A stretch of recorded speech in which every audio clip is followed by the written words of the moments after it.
vais vous partager l'expérience client qu'on a vécue en vous expliquant un peu le processus à travers lequel on a passé. N'hésitez pas à m'arrêter si vous avez des questions. Je ne suis pas le plus grand orateur, vous le comprendrez. Donc, ça va mieux quand c'est un dialogue pour moi. Donc, effectivement, là, on avait nommé notre projet Actualisation des outils de communication à l'ordre. Vous comprendrez que c'est dans un ordre professionnel, la base de données, nous on appelle la base de données le CRM, est le cœur de ce qu'on fait. Donc, on tient un tableau on tient le tableau des membres à jour et on utilise ce tableau-là pour faire la communication avec nos membres. Je dis souvent que l'ordre, c'est une boîte de communication. Donc, on fait des communications avec le public et avec nos membres. Simplement, en débutant, je vous présenterai un petit peu qu'est-ce qui est l'ordre. L'Ordre professionnel des agronomes est un ordre professionnel qui a été créé par le gouvernement du Québec sous l'égide du ministère de la Justice, qui est responsable de l'application au Québec des lois professionnelles.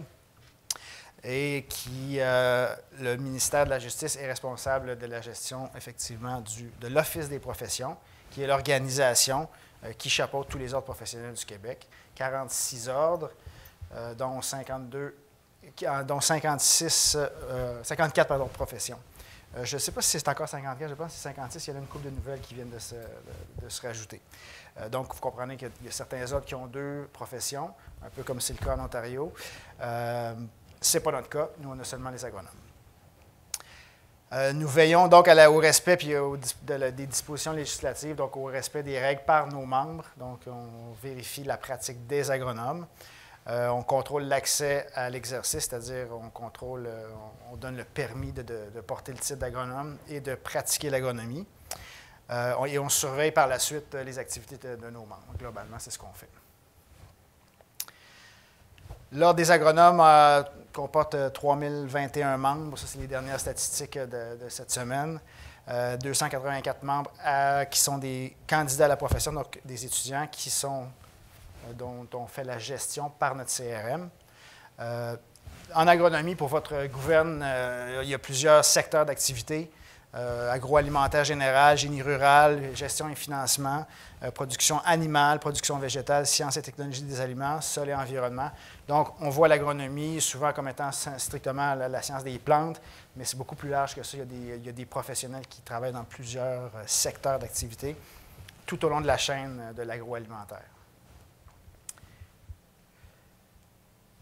L'Ordre des agronomes en tant que tel, à quoi ça ressemble? On est une équipe de 11 personnes. J'ai marqué 11 personnes. Effectivement, c'est 12 depuis ce matin. On a engagé une nouvelle personne ce matin. C'est pour ça que je n'étais pas ici ce matin. J'avais une petite urgence recrutement. Donc, 12 personnes. J'ai une équipe avec des gens qui ont beaucoup d'expérience. J'ai une personne, c'est 27 ans, je pense, au service de l'Ordre. Donc, j'étais encore un enfant quand elle a commencé. Et maintenant, bien, c'est ça. C'est l'utilisatrice principale, Joanne, que vous connaissez, qui a eu la chance, elle, de passer à travers l'implantation de 3 systèmes de gestion électronique des membres. Donc, on avait quelqu'un avec une certaine expérience. Il y a des bons côtés. Et la gestion du changement peut être parfois un peu plus difficile chez ces personnes-là. La majorité de nos autres employés, ce sont des employés occasionnels, ce qui représente aussi pour nous un défi important parce que ce sont des gens qui ont tendance à trouver qu'on n'a pas simplifié leur vie en implantant tout ça. Vous comprendrez. Lorsqu'on a débuté le projet, pour vous mettre un petit peu dans le bain de ce qu'on voulait faire, j'ai nommé ici les objectifs qu'on avait dans la première rencontre qu'on a eue, puis on a essayé de décrire puis d'exprimer ce qu'on voulait faire. On voulait donc se doter d'un système de gestion des membres efficace et convivial. Vous comprendrez que les 2 autres précédents étaient un peu moins convivial. Efficace, oui, mais pas convivial. On voulait se doter de moyens de communication qui étaient modernes puis qui étaient à l'image aussi de notre profession. L'agronomie est une profession maintenant qui est très technologique. Il y a beaucoup d'aspects de l'agriculture aujourd'hui qui relèvent de la technologie. Donc, on voulait arrimer notre service avec celui qui était attendu de nos membres. On voulait aussi refaire la confection ou la conception graphique puis notre image. Encore une fois, pour arriver ensemble dans le 21e siècle. On voulait mettre en place aussi un système de collaboration. J'ai entendu Mme Brasil parler d'un système de collaboration au sein de l'équipe et avec nos membres. C'est ce qu'on voulait faire. On voulait aussi revoir notre système d'envoi de masse parce que, comme je vous l'ai dit, l'Ordre des agronomes, c'est une boîte de communication. On avait besoin d'avoir un système efficace pour rejoindre nos membres lorsque c'était nécessaire. Et ça devenait un enjeu avec les outils normaux, là, comme les envois courriels, à 3000 membres, on ne peut pas faire d'envoi courriel avec Outlook. On voulait aussi offrir aux membres un intranet. C'est un service qu'on avait commencé à offrir avec notre autre système de gestion des membres, mais qui était plus ou moins efficace. On avait le sentiment que c'était désiré par les membres. Donc, c'était nos objectifs généraux. On a donc décidé d'aller par étapes. Et on a cru bon, là, en première étape, de faire une révision de ce qu'on faisait. Je pense que c'est la chose à faire. On a revu complètement notre processus d'affaires. Ça a coordonné à peu près avec mon arrivée en poste. On a tout revu, le processus, tant au niveau des tâches attribuées que des objectifs de chacun, même des secteurs d'activité de toute notre équipe. On a établi effectivement les besoins pour la réalisation du projet puis du système de changement du système de gestion des membres. Donc, on a fait ça. On a demandé de l'aide, en fait, pour faire ça. Comme gestionnaire, on n'est pas très habile souvent avec la mise en commun de tous les besoins. Donc, ça prend quelqu'un un petit peu de l'extérieur qui nous dit effectivement, ça c'est. Là, vous êtes correct, là, vous allez avoir de la difficulté, tout ça. Donc, on a fait appel à une firme qui nous a aidé à regarder tout le processus et à écrire ensuite de ça un appel d'offres pour l'implantation du système. C'est à cet appel d'offres que Gestisoft a répondu. Nous, d'après ça, on a donc analysé les offres reçues et on a considéré évidemment tous les aspects budgétaires qui sont fort importants.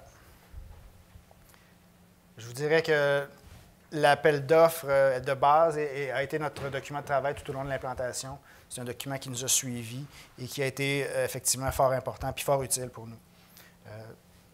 En gestion du changement et en gestion aussi pour rassurer les administrateurs de notre ordre, là, puis rassurer les gens qui avaient un intérêt dans tout le projet, en fait. Donc, on a parlé des besoins. Quels étaient ces besoins-là qu'on a identifiés? Ça, c'est la liste de ce qu'on avait sorti. Là, je ne vous les nommerai pas chacun, mais on va regarder chacun pour vous dire comment ça s'est passé. Est-ce que ça s'est bien passé en implantation ou est-ce qu'on a vécu des difficultés? Donc, on voulait effectivement gérer les membres. Quand on dit gérer les membres, nous autres, c'est s'assurer qu'on a l'information nécessaire et utile pour chacun des membres. Donc, avec la solution pivotale, ça a été tout à fait bien réalisé. On a une situation où on est capable d'aller chercher notre information facilement et elle est sécuritairement consignée. On voulait gérer le renouvellement. À chaque année, nos membres doivent renouveler leur adhésion. On fait certaines vérifications. Et ça, avec le nouveau système en place, ça a beaucoup facilité, je dois dire, les opérations. Moi, j'utilise comme métrique dans mon travail le nombre d'heures supplémentaires de l'équipe. Donc, à la fin de la session de renouvellement, année après année, j'avais des dépassements incroyables d'heures supplémentaires. Cette année, 0. Alors, des fois, on se demande ici, quand on célèbre, comment on fait pour célébrer, sur quoi on se base. Mais ça, tu vois, pour moi, ça en est un. Quoique ce n'est pas nécessairement, c'est positif pour une organisation, pour la personne. Bon, si elle se fiait là-dessus pour boucler sa fin de mois, c'est peut-être pas nécessairement intéressant. Mais il n'en reste pas moins que c'est quelqu'un qui finit cette session de travail-là beaucoup plus sereinement que ça ne s'est fait dans les autres années. Donc, pour moi, c'est très positif. Gérer les inspections, évidemment, l'ordre professionnel, je ne l'ai pas mentionné tout à l'heure, mais on fait des inspections professionnelles. On se rend chez les professionnels pour vérifier si leur pratique est adéquate. Et on n'avait jamais réussi avec nos outils à proposer quelque chose d'intéressant pour gérer nos inspections. C'est ce qu'on fait maintenant avec l'outil Pivotal. On gère aussi les formations, l'inscription et la gestion, l'inscription dans le dossier du membre de son dossier de formation continue. pour tous les professionnels du Québec, c'est une obligation de garder sa formation à jour. Donc, et nous, notre responsabilité, c'est de consigner ces informations-là et de s'assurer que c'est fait. Et avec le système en place maintenant, ça arrive très bien. Les admissions, encore une fois, je vous disais qu'on gère la délivrance des permis. Et ça se fait maintenant depuis 2 sessions. On fait 3 sessions par année. C'est tout nouveau. C'est le dernier module qu'on a mis en place. Après beaucoup de travail, finalement, les 2 dernières sessions ont été faites. Je ne sais pas si j'avais fait rapport à Gestisoft, mais effectivement, ça a bien été. On a réussi sans misère à faire s'inscrire, à faire en sorte à ce que les gens s'inscrivent eux-mêmes par leur portail. Autrefois, c'était vraiment, je pense qu'on parlait de papier par-dessus papier. Eh bien, ça s'est fait totalement électronique. Aucun papier cette fois-ci. Pour moi, c'est un bon succès. By the way, I will not switch from English to French just to spare you guys from my English. All right? Don't be afraid to ask me something in English. Might be able to answer. Voilà. Nous avions aussi comme objectif de gérer notre congrès annuel, qui est le gros événement qu'on organise chaque année. Pour l'instant, on n'a pas encore le niveau de confort nécessaire avec nos utilisateurs et avec le système pour lancer l'organisation d'un congrès. On va recevoir 300 à 400 personnes de partout au Québec. Notre niveau de confort n'était pas suffisant à l'heure actuelle pour le gérer. Je vous dirais qu'on est à un endroit où on a presque le goût de le faire, mais on est hésitant encore. Peut-être qu'on résiste au changement, effectivement, mais pour l'instant, on ne l'a pas fait encore. Si jamais je reviens dans une autre année, on verra si on a une meilleure expérience, mais pour l'instant, c'est non réalisé. Gérer le fonds de stabilisation, j'ai marqué non réalisé. Techniquement, le fonds de stabilisation a disparu. Donc, on n'a pas eu besoin d'utiliser ce module-là. Gérer les employeurs, ça, c'était un des objectifs qui avait été peut-être mal défini lors de la conception puis lors de l'appel d'offres. En fait, j'ai même demandé cette semaine, en préparant la présentation, qu'est-ce que vous vouliez dire par gestion des employeurs, puis les gens avaient de la difficulté à me répondre. Donc, on ne sait pas exactement qu'est-ce qu'on aurait voulu. La réalité, c'est que les employeurs de nos membres font partie de la base de données qu'on possède, mais on n'arrive pas à sortir l'information intéressante avec ça. Donc, il y a peut-être un petit peu de redéfinition à faire à ce point-là. Gérer les comités, c'est un module très utile pour nous qui nous permet de gérer tout. En fait, dans un ordre professionnel, on a différents comités d'experts qui se réunissent pour traiter d'un sujet de la pratique. Et c'est un des aspects très utiles de Pivotal qui nous permet de donner des accès à certaines personnes, à certains documents, directement par l'interface web qui est proposée. Donc, ça, pour nous, c'est très utile. Ce n'est pas un élément qui est nouveau. On avait à peu près ça avec notre ancien système, mais aujourd'hui, on a le sentiment que c'est beaucoup plus efficace et puis les gens l'apprécient. Et je dirais même que c'est un des éléments face à nos membres, qui sont quand même les gens qui payent pour l'implantation de tout ça. C'est un des éléments que nos membres ont pu observer réellement. Donc, c'est positif pour eux. Gérer les non-membres, vous avez vu tout à l'heure sur les statistiques, on a quelques membres qui sont des membres candidats à la profession, donc qui ne sont pas officiellement membres de l'Ordre. On a demandé, c'est une nouveauté qu'on proposait avec le système, d'avoir des gens qui sont non-membres et qui font quand même partie de notre base de données, qui sont qualifiés comme tels à l'intérieur d'une base de données. Pour un CRM, si j'ai bien compris, là, je ne suis pas un spécialiste des CRM, mais j'ai compris que c'était un peu un défi de différencier quelqu'un qui est un client ou qui n'en est pas un. Donc, c'est un peu ce qu'on faisait. Donc, c'est un client, c'est pas un fournisseur, c'est pas un client non plus, alors il est quelque part entre les deux. Mais pour l'instant, dans ce qu'on a en place, ça fonctionne très bien. Donc, ça a été bien implanté. On avait demandé aussi, on souhaitait que les gens reçoivent des notifications, des alertes lorsqu'il y avait quelque chose de non standard qui se produit à l'intérieur de la base de données.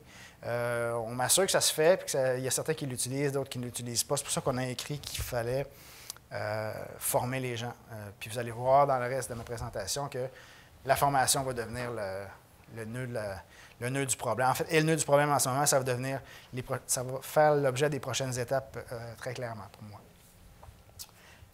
Donc, les besoins globaux qui restent à avoir en place, c'est la formation, comme je viens de vous le dire, des utilisateurs. Ça, ce sera nécessaire.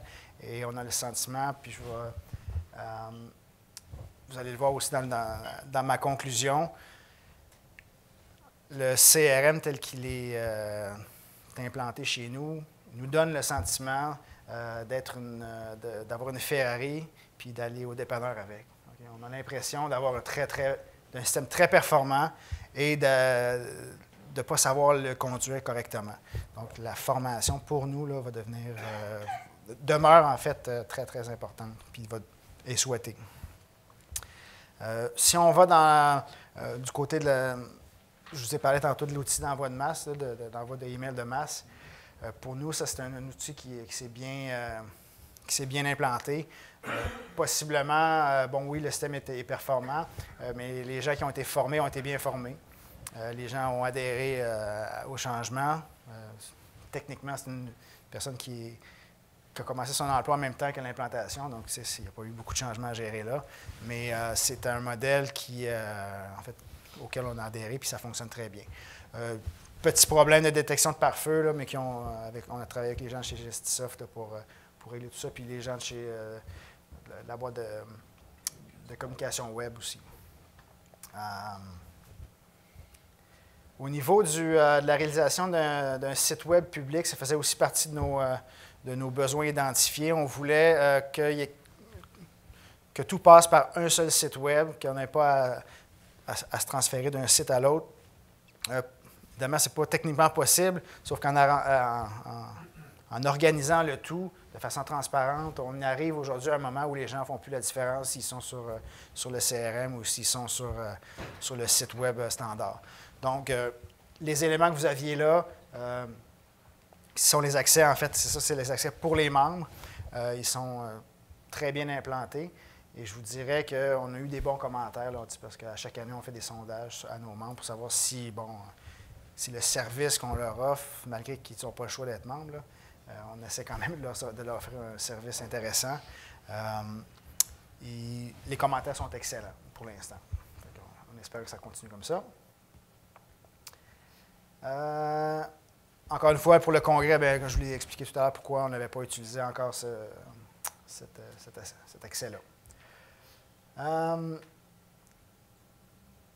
Les fonctionnalités de l'intranet, lorsqu'on parle d'intranet, c'est lorsque le membre veut accéder à son propre dossier et aux informations qui sont conservées dans son dossier.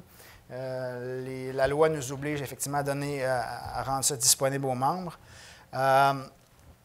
C'est une fonctionnalité qui est très appréciée des membres. Puis j'aurais dû aussi ajouter des utilisateurs chez nous, parce que la gestion des demandes de modification au dossier, pour nous, devenait assez importante. À 3000 membres, dans certaines périodes de l'année, on recevait 10, 15, 30, 50 demandes par jour de modification.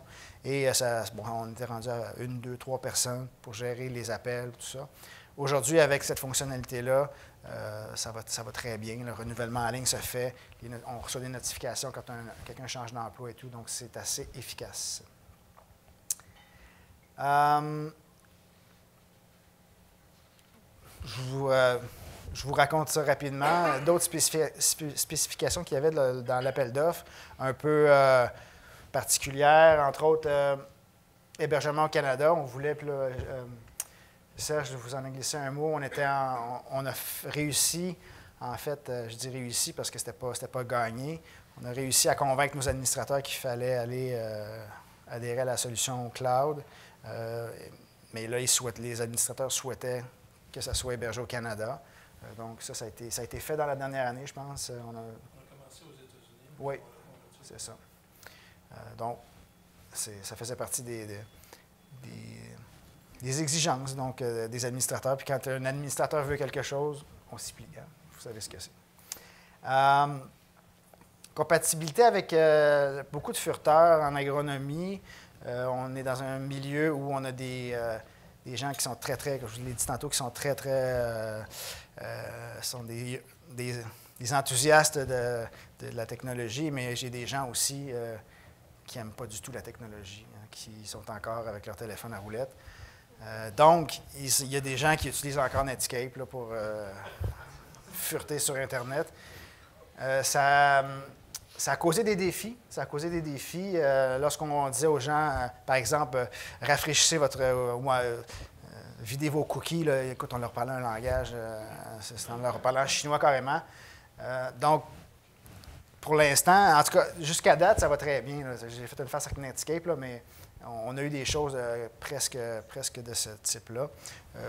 Aujourd'hui, je vous dirais que dans les derniers mois, ça s'est beaucoup atténué. Les gens ont... En fait, la compatibilité là, est excellente là, avec tous les furteurs pour l'instant. Service à la clientèle, bien, Mme Brazil nous en a parlé tout à l'heure. Nous aussi, on a eu une relation avec Vincent, puis Régent aussi. En tout cas, on a eu avec Serge, Patrick, tout ça. On a eu besoin, dans l'implantation, de faire appel à tous ces gens-là qui nous ont beaucoup, beaucoup aidés. Moi, je vous dirais que au niveau du service à la clientèle, ça a été une bonne expérience, une très, très bonne expérience. Maintenant, il reste la formation nécessaire. Et je vous dirais que c'est un peu, moi, je vous exprime le sentiment des gens qui ont été bien impliqués de près, qui ont travaillé avec les gens de façon plus rapprochée. Dans le reste de l'équipe, lorsque j'en parle, lorsque je fais un survol de ce qui s'est passé en préparant une présentation comme aujourd'hui, ce qui ressort, c'est que les gens ont l'impression de ne pas avoir été formés suffisamment. Donc, attendez-vous à ce que je vous fasse une demande de formation. Mais c'est important de le dire. Je pense qu'en termes de communication aussi avec les gens, certains ont eu l'impression d'être laissés un peu à eux-mêmes là-dedans. Et ce que ça fait, c'est que ça fait des gens qui n'adhèrent pas au projet. Puis chez nous, le symptôme de ne pas adhérer à ce projet-là, c'est qu'on regarde leur utilisation, puis ils ne vont jamais. Ils ne l'utilisent juste pas. Ce qu'ils font, au lieu, c'est qu'ils se lèvent de leur bureau, puis ils vont demander à quelqu'un de les aider. Bon, on comprend rapidement à quel point ça peut être non optimal comme méthode. Oui. Est-ce qu'à l'interne, vous avez un formateur potentiel ou vous devez faire affaire à juste ça? En fait, non, on n'a pas de formateur potentiel. On a une personne qu'on a formée comme super user, si on veut. Cette personne-là n'est pas nécessairement en mesure n'a pas les compétences nécessaires. Là. C'est ce qu'on se rend compte. C'est une personne extrêmement compétente dans son domaine de travail. Par contre, de là à aller former les autres, elle n'y arrive pas tout simplement. Donc, effectivement, il faut faire appel à Gestisoft. Oui, bien, peut-être former quelqu'un d'autre à l'interne, ça serait intéressant. Quoique, une combinaison des deux, j'ai l'impression, moi, que quelques séances en groupe, ça permet aux gens aussi souvent de ventiler un peu ce qu'ils vivent, puis on a eu quelques formations, je dis, c'est pas comme si on n'avait pas eu de formation, on a eu certaines formations, mais si on fait une formation d'une journée, les gens retournent au travail après, puis une semaine plus tard, ils n'ont pas eu le temps de l'intégrer, ils n'ont pas eu le temps de pratiquer, donc ça donne à peu près rien. Donc voilà, en conclusion, je vous dirais que dans les bons coups, identifier adéquatement nos besoins, ça a été la chose qui a été très, très, très utile. Je nous félicite de l'avoir fait correctement. Autrement, on se serait perdu dans les infinies possibilités d'un système comme celui-là et dans la très, très, très restreinte utilisation que nous, on pense pouvoir en faire. Donc, c'est très important de bien identifier les besoins.